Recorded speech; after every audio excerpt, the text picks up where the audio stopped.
Hi, I'm Kapila, editor of DFNI. As you will have heard, the 2016 DFNI Conference, called India Rising, will be held in Mumbai from 20th to 23rd June.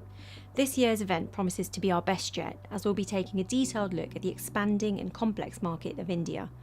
With increasing spending power and rising aspirations within India's growing middle class, coupled with an increasing awareness of international brands, the Indian traveller is armed with a wealth of travel retail potential. The lineup of speakers and experts we've put together will be talking about retail trends, building a brand presence, the transformation of Indian airports, changes in legislation, and much more to give you a better understanding of the Indian travel retail landscape. We've booked a 5-star venue for this event, the JW Marriott Mumbai Juhu, and we'll be hosting all the usual social events, including the gala dinner and city tour, so there are plenty of opportunities to network and relax. Make sure you book your hotel room with us to get a special 26% discount at this stunning hotel.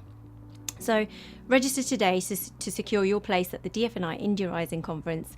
I really look forward to seeing you in June. But for now, take a look at last year's event held in South Africa and hear from our delegates on their thoughts about the conference.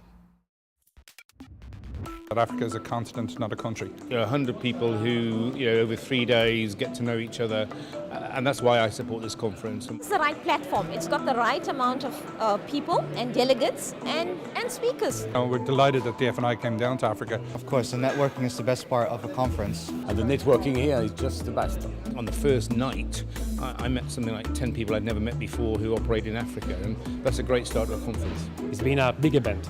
We met a lot of new people, made a lot of new contacts, and good start getting stuck into Africa. Definitely this is a place where we want to be, and we want to understand the consumers and how to do business better, so definitely it was worth to come here. The conference will lend itself greatly to a better understanding of the nuances that the African continent presents, because it's so diverse. I think there are too many people who are talking about the negatives of Africa. I'd like to think that we talk about the positives of developing business in Africa. The whole continent, Africa, is an opportunity, it's a region to grow. Huge opportunities in Africa. We're here in 35 countries, so we've got a lot of ground to make up, we've got a lot of work to do, but there's masses of opportunities. The challenge for us is getting out to meet people, working with our distributors much more closely, and just trying to understand the individuals in each of these countries. So we're at the beginning of quite a long but very fruitful journey, I hope. For us, at the minute, it's not risky, it's really profitable.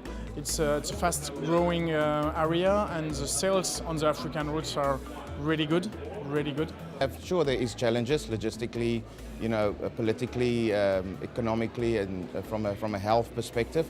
But these are all things that are easily overcome if you have local partners and you are able to understand some of the nuances. There's big reward at the end of the day for trading in Africa. People have to embrace the whole change in Africa and the whole change in countries, whole change in mobile data, things like that. So we're going to show some new things tomorrow that we've done with our African partners, because we have 2 of the 7 largest airlines as concessionaire, including South African Airways. And we've done some amazing stuff with them over the last few months, and we're going to show that tomorrow. That I gave some examples of some businesses that we've gone into in Africa, and the steep learning curve and the difficulty to generate profit in year 1, but the ability to sort of by year 2 change your model, change some of your thinking. I think you have to be that flexible. Enormous opportunity to, as we talked about in my presentation, to leapfrog, to take where retail high street is left off and move forward and quicker. Now that planes are equipped with so much more technology and innovation, the consumers in that space, when they're traveling with their device in their hand on an internet-enabled airplane, are ready for high street retail and for duty-free to serve them. So I do think there's enormous opportunity. Africa is amazing and fantastic. I mean, it's a continent that has a rich heritage and culture that everybody is interested in.